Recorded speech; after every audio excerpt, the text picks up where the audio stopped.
ಆತ್ಮೀಯ ವಿದ್ಯಾರ್ಥಿಗಳೇ, ಇಂದು ಶ್ರೀ ನಾಲ್ವಡಿ ಕೃಷ್ಣರಾಜ ಒಡೆಯರವರ ಜಯಂತಿ. ಓಕೆ, ಇವರು ಹೈ ಈಲ್ಡಿಂಗ್ ಟಾಪಿಕ್ HYT ಆಗಿರ್ತಾರೆ. ಓಕೆ, ಎಕ್ಸಾಮ್ಸ್ಗೆ ಸಾಕಷ್ಟು ಬೇರೆ ಬಂದಿದ್ದಾರೆ. ನೀವು ಎಲ್ಲ ಮೈಸೂರು ಒಡೆಯರನ್ನು ಓದ್ಕೊತ ಹೋದರೆ you will never and ever going to clear exam and you will never become officer. Okay, so ಇಂದಿನ ಈ ಸುದಿನದ ಸಂದರ್ಭದಲ್ಲಿ ಅವರನ್ನು ಎಕ್ಸಾಮ್ ಆ್ಯಂಗಲಿಂದ ಓದಬೇಕು. That is the whole purpose of our life. Okay, so ನಾವು ಅಧಿಕಾರಿ ಆಗೋವರೆಗೂ ನಾವು ಎಕ್ಸಾಮ್ ಆ್ಯಂಗಲ್ಲೇ. ಸೊ ಈ ನಿಟ್ಟಿನಲ್ಲಿ ನಮ್ಮದೊಂದು ಆಫ್ಲೈನ್ ಕೋಚಿಂಗ್ ಸೆಂಟರ್ ಬರ್ತಾಯಿದೆ. ಅಲ್ಲಿ ಏನಪ್ಪ ಅಂತಂದರೆ ಪಾಠಗಳನ್ನು ಎಕ್ಸಾಮ್ ಆ್ಯಂಗಲಿಂದ ಮಾಡಬೇಕು. ಕ್ವಶನ್ ಪೇಪರ್ ಡಿಕೋಡ್ ಮಾಡಬೇಕು, ಹೈ ಈಲ್ಡಿಂಗ್ ಟಾಪಿಕ್ ನೋಡಬೇಕು, ಪ್ರೀವಿಯಸ್ ಇಯರ್ ಕ್ವಶನ್ ಪೇಪರ್ ತೊಗೋಬೇಕು. Test series is a mandatory. Okay, ನೀವು ಯಾವುದೇ ಎಕ್ಸಾಮ್ಸಿಗೆ ಪ್ರಿಪೇರ್ ಆದರೂ ಸಹ minimum GK or GS general knowledge ಅಥವಾ ಜನರಲ್ ಸ್ಟಡೀಸ್ ಓದಬೇಕಾಗುತ್ತೆ. ಎಲ್ಲ ಎಕ್ಸಾಮ್ಸ್ಗೂ ಕವರ್ ಆಗುತ್ತೆ. ಓಕೆ, ಸೊ ನೋಡಿ, ನಾವು ಕನ್ವೆನ್ಷನಲಾಗಿ ಓದ್ಕೊಂಡು ಹೋದರೆ ಎಕ್ಸಾಮ್ಸ್ ಕ್ಲಿಯರ್ ಆಗಲ್ಲ. HYT ಇವರು ಹೈ ಈಲ್ಡಿಂಗ್ ಟಾಪಿಕ್ಕು ಯಾರು? ನಾಲ್ವಡಿ ಕೃಷ್ಣರಾಜ ಒಡೆಯರ್. ಓಕೆ, 1902ರಿಂದ 1940 ಅನೇಕ ಸಂಸ್ಥೆಗಳನ್ನು ಆರಂಭ ಮಾಡ್ತಾರೆ. ನೋಡಿ, ಮಿಂಟೋ ಆಂಜನೇಯ ಆಸ್ಪತ್ರೆ 1903, ವಿಶೇಷವಾದ ನೇತ್ರ ಚಿಕಿತ್ಸಾಲಯ. ಇದು PYQs ಬಂದಿದೆ ನೋಡಿ. PYQ ದೃಷ್ಟಿಕೋನ ಅರ್ಥ ಮಾಡ್ಕೊಳ್ಳಿ. ಸೊ ಈ PDF ನನ್ನ ಶಾಂತ ಮಾರ್ಗ ಪಬ್ಲಿಕ್ ಗ್ರೂಪಲ್ಲಿ ಶೇರ್ ಮಾಡಿದ್ದೇನೆ. ಆ ಶಾಂತ ಮಾರ್ಗ ಟೆಲಿಗ್ರಾಮ್ ಗ್ರೂಪನ್ನು ಕಾಮೆಂಟ್ ಸೆಕ್ಷನಲ್ಲಿ ನಾನು ಪಿನ್ ಮಾಡಿರ್ತೀನಿ. ಅದರ ಮೂಲಕ ಜಾಯ್ನ್ ಆಗಿ. ಬೆಂಗಳೂರಿನಲ್ಲಿ ಬೀದಿ ದೀಪಗಳು 1905, ಏಷ್ಯಾದಲ್ಲೇ ಬೀದಿ ದೀಪ ಪಡೆದ ಮೊದಲ ನಗರ. ನೋಡಿ, ನೀವೇನು ಮಾಡಬೇಕು ಅಂತಂದರೆ ಆ ಸಂದರ್ಭದಲ್ಲಿ ಯಾರು ದಿವಾನರು ಇದ್ದರು ಅದು ಸಹ ಭಾಳ ಇಂಪಾರ್ಟೆಂಟು. ವಿಧಾನ ಪರಿಷತ್ 1907, ಮೈಸೂರು ಪ್ರಜಾಪ್ರತಿನಿಧಿ ಸಭೆಯನ್ನು ದ್ವಿಸದನವನ್ನಾಗಿ ಮಾಡಿದ್ದು. ನೋಡಿ, ಮೈಸೂರು ಪ್ರಜಾಪ್ರತಿನಿಧಿ ಮಂಡಳಿ ಇದೆಯಲ್ಲ, one of the first democratic institution in India. Okay, ಭಾರತೀಯ ವಿಜ್ಞಾನ ಮಂದಿರ, Indian institute of science. Okay, so ಟಾಟಾದವರು ಎಸ್ಟಾಬ್ಲಿಷ್ಮೆಂಟ್ ಮಾಡಬೇಕಂದ್ರು. ಅದಕ್ಕೆ ಭೂಮಿಯನ್ನು ಕೊಟ್ಟಿದ್ದು 371 ಎಕರೆ ಭೂಮಿ ಮತ್ತು ನಿಧಿಯನ್ನು ದೇಣಿಗೆ ಮಾಡಿದ್ದು ನಾಲ್ವಡಿ ಕೃಷ್ಣರಾಜ ಒಡೆಯರ್. ಅದಕ್ಕೆ ಏನು ಗೊತ್ತಾ, ಈ ರೀತಿಯ ದೂರದೃಷ್ಟಿಯುಳ್ಳವರು ನಾಡನ್ನು ಆಳಿದಾಗ ನಾಡು ಸುಭಿಕ್ಷವಾಗಿರುತ್ತೆ. ಸೊ ಯಾಕೆ ಉತ್ತರ ಕರ್ನಾಟಕ, ಮುಂಬೈ ಕರ್ನಾಟಕ, ಹೈದರಾಬಾದ್ ಕರ್ನಾಟಕ ಹಿಂದುಳಿದಿದೆ ಅಂತಂದರೆ, ನಮ್ಮನ್ನು ಆಳಿದವರು ನಮ್ಮನ್ನು ಒಂದು ರೀತಿಯ ಮಲಮಕ್ಕಳ ಥರ ನಮ್ಮನ್ನು ನೋಡಿದ್ದಾರೆ. ನಿಜಾಮನ ಆಳ್ವಿಕೆಯಲ್ಲಿದ್ದಂತಹ ಹೈದರಾಬಾದ್ ಕರ್ನಾಟಕದಲ್ಲಿ ಉರ್ದುವಿನ ಬೆಳವಣಿಗೆ ಆಯಿತೇ ಹೊರತು ಅಲ್ಲಿ ಯಾವುದೇ ರೀತಿಯ ಬೆಳವಣಿಗೆ ಆಗಲಿಲ್ಲ. ನೋಡಿ, ಸ್ಟೇಟ್ ಬ್ಯಾಂಕ್ ಆಫ್ ಮೈಸೂರು, ಈ ಸ್ಟೇಟ್ ಬ್ಯಾಂಕ್ ಆಫ್ ಮೈಸೂರನ್ನು ಈಗ ಬಂದಂತಹ ಆಧುನಿಕ ರಾಜ ಗುಳುಂಸ್ವಾಹ ಮಾಡಿಬಿಟ್ಟ. ಮೈಸೂರಿನ ಅಸ್ಮಿತೆ ಹೋಯಿತು. ಇದೊಂದು ನೋವಿನ ಸಂಗತಿ 1913ರಲ್ಲಿ. ಓಕೆ, ತದನಂತರದಲ್ಲಿ ಕನ್ನಡ ಸಾಹಿತ್ಯ ಪರಿಷತ್ತು 1915ರಲ್ಲಿ ಆರಂಭ ಆಯಿತು, ವಿಶ್ವೇಶ್ವರಯ್ಯರ ಕಾಲದಲ್ಲಿ. ಬಟ್ ಈ ಕನ್ನಡ ಸಾಹಿತ್ಯ ಪರಿಷತ್ತಿಗೆ ಒಬ್ಬರು ಸಾಹಿತ್ಯದ ಗಂಧ ಗಾಳಿ ಇರದಂತಹ ವ್ಯಕ್ತಿ ಅದರಲ್ಲಿ ಕೂತು ಆ ಒಂದು ಸಾಹಿತ್ಯವನ್ನು ಬಿಟ್ಟು ರಾಜಕೀಯ ಆಡಳಿತವನ್ನು ಮಾಡೋಕ್ಕೆ ಹೋಗ್ತಿದ್ದಾರೆ. ಇದು ಸಹ ಈ ಕಾಲದ ದುರಂತ. ನಂತರದಲ್ಲಿ ಮೈಸೂರು ವಿಶ್ವವಿದ್ಯಾನಿಲಯ 1916, ದೇಶೀಯ ಸಂಸ್ಥಾನವೊಂದರಲ್ಲಿ ಸ್ಥಾಪನೆಯಾದ ಮೊದಲ ವಿಶ್ವವಿದ್ಯಾಲಯ. ಸೊ ಸಹಜವಾಗಿ ಮತ್ತು ಮೈಸೂರು ಭಾಗದವರು ಹೆಚ್ಚು ಸಾಕ್ಷರತೆಯನ್ನು ಹೊಂದಿರ್ತಾರೆ, ಹೆಚ್ಚು ಸಾಧನೆಯನ್ನು ಮಾಡಿರ್ತಾರೆ. ನಾವು 2013ರಲ್ಲಿ ಬಳ್ಳಾರಿಯಲ್ಲಿ ಸ್ಥಾಪನೆ ಆಗುತ್ತೆ. ಅಂದರೆ ಆಲ್ಮೋಸ್ಟ್ 100 ವರ್ಷ 97 ವರ್ಷ ನಂತರದಲ್ಲಿ ಬಳ್ಳಾರಿಯಲ್ಲಿ ಶ್ರೀಕೃಷ್ಣದೇವರಾಯ ವಿಶ್ವವಿದ್ಯಾಲಯ ಆರಂಭ ಆಗುತ್ತೆ. ಮತ್ತು ಉತ್ತರ ಕರ್ನಾಟಕದ ವಿಶ್ವವಿದ್ಯಾಲಯಗಳ ಗುಣಮಟ್ಟತೆ ಏನು, what is the quality of the universities, ನೀವು ಅರ್ಥ ಮಾಡ್ಕೋಬೇಕಿದ್ರ ಬಗ್ಗೆ. ಓಕೆ, ಸೊ ಇದಾಯಿತು. ಮಿಲ್ಲರ್ ಸಮಿತಿ. Sir, this is A HYT high yielding topic. Sir Leslie Miller ನೇಮಕ 25% ಮೀಸಲಾತಿಗೆ ಶಿಫಾರಸು. ಸರ್ ಮಿಲ್ಲರ್ ಸಮಿತಿ ತದನಂತರದಲ್ಲಿ ಹಾವನೂರು ಸಮಿತಿ ಇವು 2 HYT. ಸರ್ ನಾಗನಗೌಡ ಸಮಿತಿ ಬರುತ್ತೆ, ಸೂರ್ಯಗ್ರಹಣ ಚಂದ್ರಗ್ರಹಣ ಇದ್ದಾಗ ಬರುತ್ತಿಲ್ಲ. ಚಿನ್ನಪ್ಪ ರೆಡ್ಡಿ ಬರುತ್ತೆ, ಅಮಾವಾಸ್ಯೆ ಹುಣ್ಣಿಮೆಗೊಮ್ಮೆ ಬರುತ್ತೆ. ಬಟ್ ಈ ಮಿಲ್ಲರ್ ಸಮಿತಿ ಮತ್ತು ಹಾವನೂರು ಸಮಿತಿ ಏನು ಮಾಡ್ತಾರಪ್ಪ ಅಂತಂದರೆ ಮೀಸಲಾತಿಯನ್ನು ವೈಜ್ಞಾನಿಕ ಆಧಾರದಲ್ಲಿ ಶಿಫಾರಸು ಮಾಡ್ತಾರೆ. ಸೊ ಹಾವನೂರು ಆಯೋಗವನ್ನು ನೇಮಕ ಮಾಡಿದವರು ದೇವರಾಜ ಅರಸು.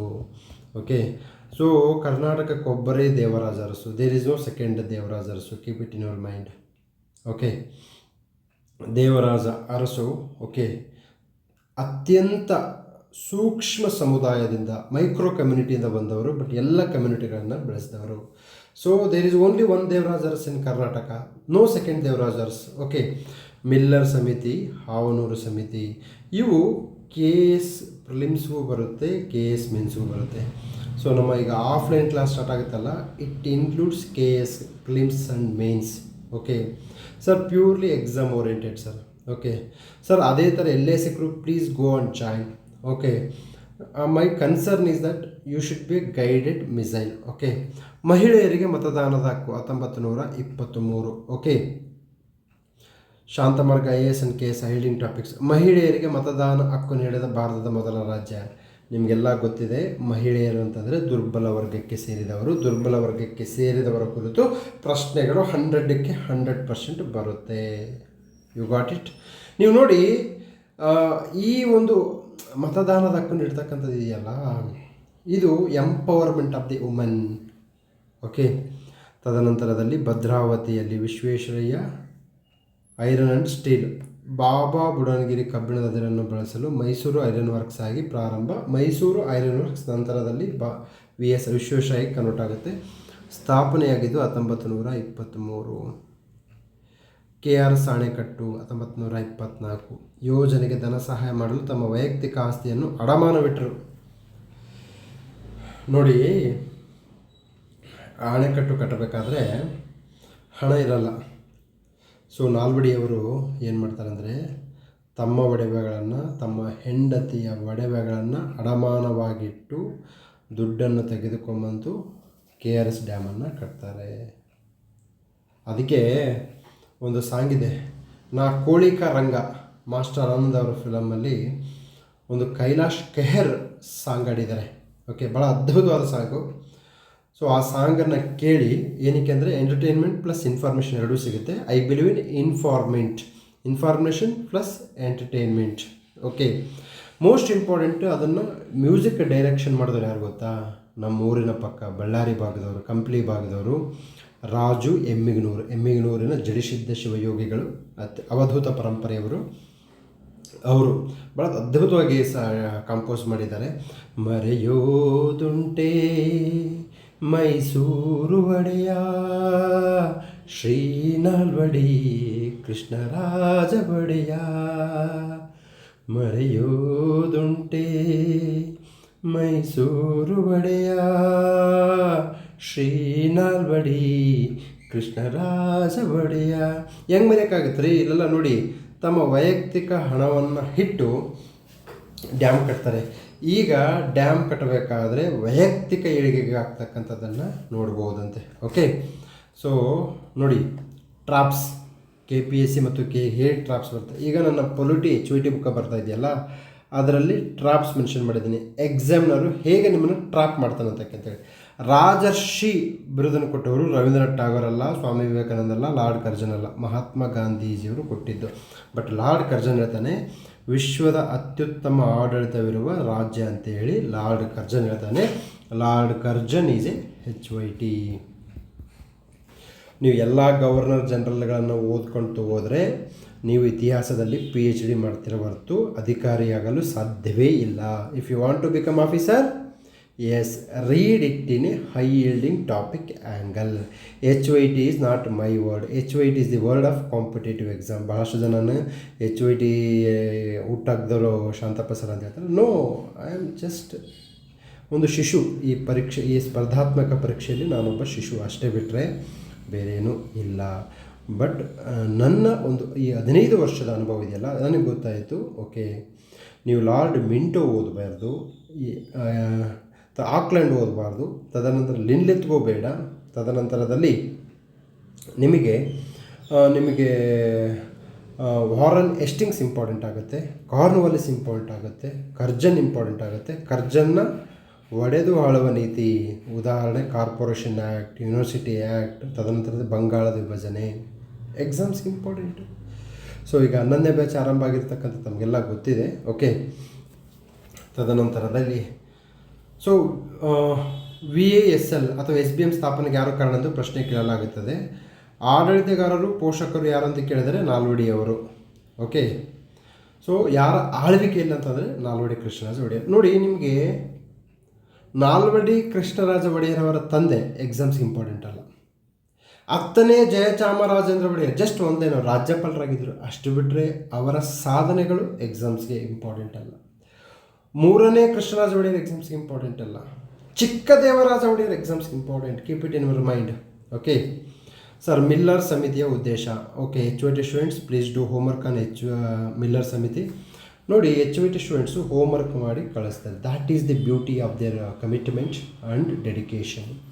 ಸೊ ಮಿಲ್ಲರ್ ಸಮಿತಿ KS ಪ್ರಿಲಿಮ್ಸ್ಗೂ ಬರುತ್ತೆ, ಮೇನ್ಸ್ಗೂ ಬರುತ್ತೆ, ಇಂಟರ್ವ್ಯೂಗೂ ಬರುತ್ತೆ. IASಗೆ ಬರಲ್ಲ ಇದು ಮಿಲ್ಲರ್ ಸಮಿತಿ. There is a difference. Okay, so Miller ಸಮಿತಿಯನ್ನು ಏಕೆ ರಚಿಸಲಾಯಿತು? ಆಯ್ಕೆಗಳಲ್ಲಿ ಶೈಕ್ಷಣಿಕ ಸುಧಾರಣೆ ಅಥವಾ ಸಾಮಾನ್ಯ ಏಳಿಗೆ ಅಂತ ಇರುತ್ತೆ. ನೋಡಿ, ಪ್ರಜಾಮಿತ್ರ ಮಂಡಳಿಯ ಒತ್ತಡದ ಮೇರೆಗೆ ಸರ್ಕಾರಿ ಉದ್ಯೋಗಗಳಲ್ಲಿ ಬ್ರಾಹ್ಮಣೇತರಿಗೆ ಸೂಕ್ತ ಪ್ರಾತಿನಿಧ್ಯವನ್ನು ಖಚಿತಪಡಿಸಲು ಇದನ್ನು ನಿರ್ದಿಷ್ಟವಾಗಿ ರಚಿಸಲಾಯಿತು. ಮಿಲ್ಲರ್ ಸಮಿತಿಯ ಉದ್ದೇಶ ಬ್ರಾಹ್ಮಣೇತರರಿಗೆ, ನಾನ್ ಬ್ರಾಹ್ಮಣ community should get employment in the government sector. ಇದಕ್ಕೆ ಪ್ರೇರಣೆ ಎಲ್ಲಿಂದ ಅಂತಂದರೆ ಪೆರಿಯಾರ್, ಅಲ್ಲಿ ಸಹ ದ್ರಾವಿಡ ಮೂಮೆಂಟು. ದ್ರಾವಿಡ ಮೂಮೆಂಟ್ ಅಂದರೆ ಏನು? Non Brahmin women should get priority in the politics, education and employment. So ಅಲ್ಲಿಂದ ಸ್ಟಾರ್ಟ್ ಆಗಿದ್ದು ಜಸ್ಟಿಸ್ ಪಾರ್ಟಿ 1905ರಿಂದ ಸ್ಟಾರ್ಟ್ ಆಗ್ತಕ್ಕಂಥದ್ದು.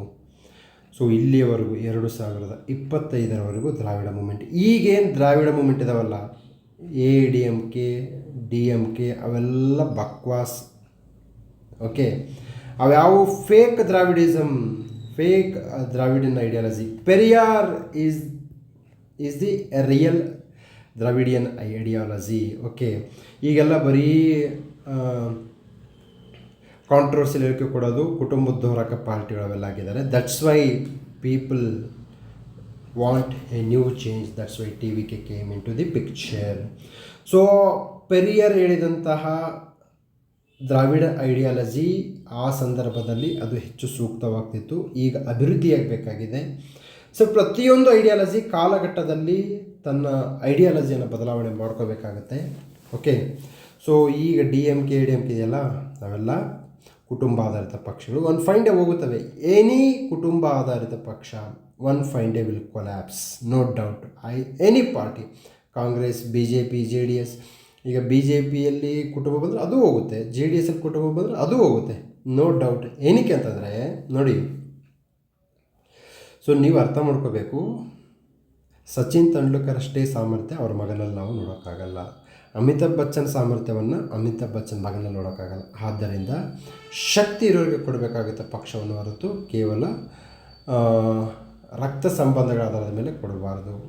ಎಸ್, ಇದು ಬ್ರಾಹ್ಮಣೇತರರಿಗೆ ಕೊಡ್ತಕ್ಕಂಥದ್ದು. ಓಕೆ, ಸೊ ಅಣೆಕಟ್ಟುಗಳ ಬಗ್ಗೆ ನೋಡಿ, ಇಲ್ಲಿ ಎಷ್ಟು ಇಂಪಾರ್ಟೆಂಟ್ ಇದೆ. ಸೊ ಇದೇ ಥರ ನನ್ನ ಬುಕ್ ಬರ್ತಾಯಿದೆ, ಪೊಲಿಟಿ HYT. ಸೊ HYT ಕ್ಲಾಸಸ್ಗೆ ಜಾಯ್ನ್ ಆಗಬೇಕಂತಂದರೆ 9620131843. ಓಕೆ, ಎಲ್ಲ ಅಣೆಕಟ್ಟುಗಳ ಆವಿಷ್ಕಾರಗಳನ್ನು KRSಗೆ ಸಮೀಕರಿಸುವುದು. KRS ಅತ್ಯಂತ ಪ್ರಸಿದ್ಧ ಅಣೆಕಟ್ಟಾಗಿದ್ದರೂ ಮಾರ್ಕೋನಹಳ್ಳಿ ಅಣೆಕಟ್ಟು 1930 ಏಷ್ಯಾದಲ್ಲಿ ಮೊದಲ ಸ್ವಯಂಚಾಲಿತ ಸೈಫನ್ ವ್ಯವಸ್ಥೆಯನ್ನು ಹೊಂದಿತ್ತು. ಓಕೆ, ತದನಂತರದಲ್ಲಿ ಸಾಮಾಜಿಕ ನ್ಯಾಯವನ್ನು ನಾಲ್ವಡಿಯವರಿಗೆ ಸಂಯೋಜಿಸಿದ ದೇವದಾಸಿ ಪದ್ಧತಿ ರದ್ದತಿ. ನೋಡ್ರಿ, ದೇವದಾಸಿ ಪದ್ಧತಿ ಎಂತಹ ಅಮಾನವೀಯ ಪದ್ಧತಿ ಅಂದರೆ ನಿಜ ಹೇಳ್ತೀನಿ. ಸೊ ನಮ್ಮೂರಲ್ಲೂ ದೇವದಾಸಿಯರಿದ್ದಾರೆ. ನಮ್ಮ ಬಳ್ಳಾರಿ ಭಾಗದಲ್ಲಿ ದೇವದಾಸಿಯರ ಸಂಖ್ಯೆ ತುಂಬ ಜಾಸ್ತಿ ಇದೆ, ಕಡಿಮೆ ಆಗ್ತಿದೆ. ಸೊ ಇದರಷ್ಟು ಧರ್ಮದ ಹೆಸರಿನಲ್ಲಿ ನಡೀತಕ್ಕಂತಹ ಲೈಂಗಿಕ ಶೋಷಣೆ ಇದೆಯಲ್ಲ, ಬಹುಶಃ ಬೇರೆ ಪ್ರಪಂಚದ ಯಾವ ಮೂಲೆಯಲ್ಲೂ ಸಹ ಇಷ್ಟು ಕಂಡು ಇರ್ಬೋದು, ನನಗೆ ಗೊತ್ತಿಲ್ಲ. ಇಷ್ಟು ಇರಲ್ಲ. ಬಾಲ್ಯ ವಿವಾಹ ನಿಷೇಧ, ವಿಧವೆಯರಿಗೆ ವಿದ್ಯಾರ್ಥಿ ವೇತನ, ಪಂಚಮ ಮಕ್ಕಳಿಗೆ ಸಾರ್ವಜನಿಕ ಶಾಲೆಗಳಲ್ಲಿ ಪ್ರವೇಶ. ನೋಡಿ, ಪಂಚಮ ಮಕ್ಕಳಿಗೆ ಸಾರ್ವಜನಿಕ ಶಾಲೆಗಳಲ್ಲಿ ಪ್ರವೇಶ, 1915. ಇಂತಹ ಸಬಲೀಕರಣಗಳ ಪ್ರಶ್ನೆಗಳು ಬಂದರೆ ನಾಲ್ವಡಿ ಕೃಷ್ಣರಾಜ ಒಡೆಯರನ್ನೇ ಸೂಚಿಸುತ್ತದೆ. ನೋಡಿ, ಅದಕ್ಕೆ ನಾನು ಹೇಳ್ತಾ ಇದ್ದೀನಿ, 10ನೇ ಜಯಚಾಮರಾಜೇಂದ್ರ ಒಡೆಯರು ಸಾಧನೆಗಳ ಎಕ್ಸಾಮ್ಸಿಗೆ ಬರಲ್ಲ ಸರ್. ಮತ್ತು ಪುಸ್ತಕದಲ್ಲಿ ಎಲ್ಲ ಒಡೆಯರ ಬಗ್ಗೆ ಕೊಟ್ಟಿರ್ತಾರೆ, that is academic. Exam angle ಬೇರೆ. ಓಕೆ, ಸೊ ಕೈಗಾರೀಕರಣ, industrialisation, democratisation, socialisation, social justice. Okay, ಕೈಗಾರೀಕರಣ ನಾಲ್ವಡಿಯವರು ಸರ್ರಮ್ಮಿಯವ್ರ ಜೊತೆ ಕೂಡಿ, ಮಿರ್ಜಾ ಇಸ್ಮಾಯಿಲ್ ಜೊತೆ ಕೂಡಿ ಸೋಪ್ ಕಾರ್ಖಾನೆ, paper mills, paints and varnish. Okay, so ಹೀಗೆ ಬೃಂದಾವನಗಳ ನಿರ್ಮಾಣ, ತದನಂತರ ಗಾಜು ಮತ್ತು ಪಿಂಗಾಣಿ ಕೈಗಾರಿಕೆಗಳ ನಿರ್ಮಾಣ, ಸೋಪ್ ಫ್ಯಾಕ್ಟ್ರಿ ಮತ್ತು ಮೈಸೂರು ಸ್ಯಾಂಡಲ್ ಸೋಪ್ ಇದೆಯಲ್ಲ, ಅದು ಯಾರ ಕೊಡುಗೆ? ನಾಲ್ವಡಿಯವರ ಕೊಡುಗೆ. ಓಕೆ, ಸೊ ಇದು ಇವತ್ತು Nalvadi Krishnaraja Odeyar. So all my HYT students, please do homework on Nalvadi Krishnaraj Odiyar from PYQ angle, not from book angle. Okay. So ಇದು ಇಂದಿನ ತರಗತಿ. ಹೆಚ್ಚಿನ ಮಾಹಿತಿಗಾಗಿ ನಮ್ಮ ಸಂಪರ್ಕ ಸಂಖ್ಯೆ 9620131843ಗೆ ಸಂಪರ್ಕ ಮಾಡಿ. ಮತ್ತೊಮ್ಮೆ ಸಿಗೋಣ. ಟಾಟಾ, ಬಾಯ್ ಬಾಯ್.